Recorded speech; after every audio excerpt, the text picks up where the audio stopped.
Ano pa? Ay! Ito nga sinasabi ko na yung kapitbahay natin na yan. Madaldal, no? Oo nga. Kung ano-ano sinasabi. Hindi, tsaka lagi Sino na yan? nag-aaway ng asawa nila. Oo nga, nakakahiya sila, no? Iskandalosa, parehas. Oo, kakairita. Ano ba yan? Kala mo naman maganda yung asawa. Ay, sorry ha. Oo, pero Hindi te, kasi totoo ka naman. Oo. Sabi ka naman ng Nako, totoo. kayong dalawa dyan. Ay, attorney pala. Hinay-hinay lang dyan sa mga pinagchichismisan ninyo. Ang mga kawawang biktima ng chismis, alam niyo bang, pwede nyo ikapahamak yan, yung chismisan na yan?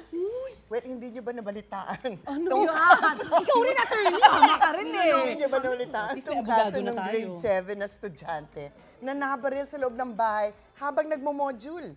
Yung unang nabalita, pinasok daw ng bahay at nabaril ang bata. Pero, sinabi lang pala yun ng mga kapitbahay para pagtakban ang yung nakakatandang kapatid ng biktima na siya pala ang salarin. Wow. Grabe naman yung kwento mo, attorney. Correct. Ano po ba pwede mangyari sa mga kapitbahay na yan? Katulad namin. Ng mga chismosa.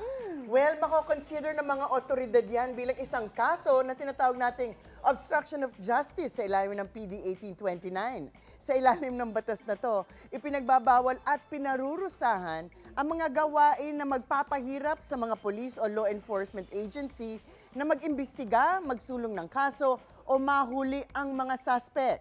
Kasama sa listahan ng PD 1829 ang pagbibigay ng mali o fabricated information para ma-mislead o iwala ang mga polis at mga investigador o ang korte. Sa ilalim ng PD 1829, ang ibang pang acts of obstruction of justice ay ang paggamit ng mga fake na mga dokumento, pagtatago o pag-conceal ng ebidensya, pagtulong sa pag-escape ng mga suspect, pagbigay ng lagay o pananakot sa mga witness para hindi magbigay ng testimonya at iba-iba pa. Pero ang objective ay para hindi mahanap ang katotohanan sa isang kaso. So kahit na maganda kuno ang objective ninyo, krimen pa rin po ito, yung pagtatakip para ma-mislead ang mga polis natin. So medyo bawal po yung mga ganyan.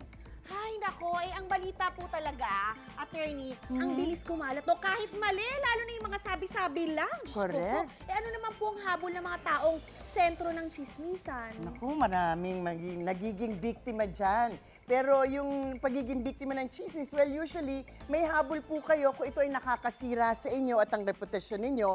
At ang kaso, depende kung paano ginawa ang pag-chismis na ito. Ito ba ay chismis na verbal o salita na kinakalat sa mga kakilala? Well, maaaring slander po yan at ito ay anumang kasinungalingan o walang katotohanan na paninira na makakasira sa reputasyon o karakter ng isang tao.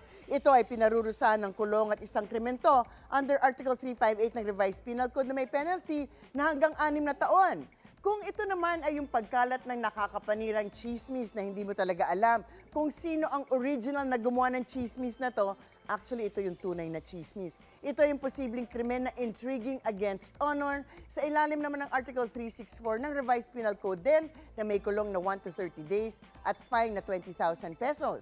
Kung ang nasabing paninira ay nailathala naman, ibig sabihin na isulat, na-broadcast at nakita ng kahit na isa o 1 milyong tao, maaaring magsampa ang biktima ng kasong kriminal laban sa taong gumawa ng paninira sa kanyang katauhan at ito nga ay kasong libel na madalas nating naririnig. So hindi naman lahat ng chismis ay maaaring gawing kaso, pero sabi nga nila, if you can't say something good, don't say it at all na lang. Huwag na mag-antay pa ng posibleng kaso.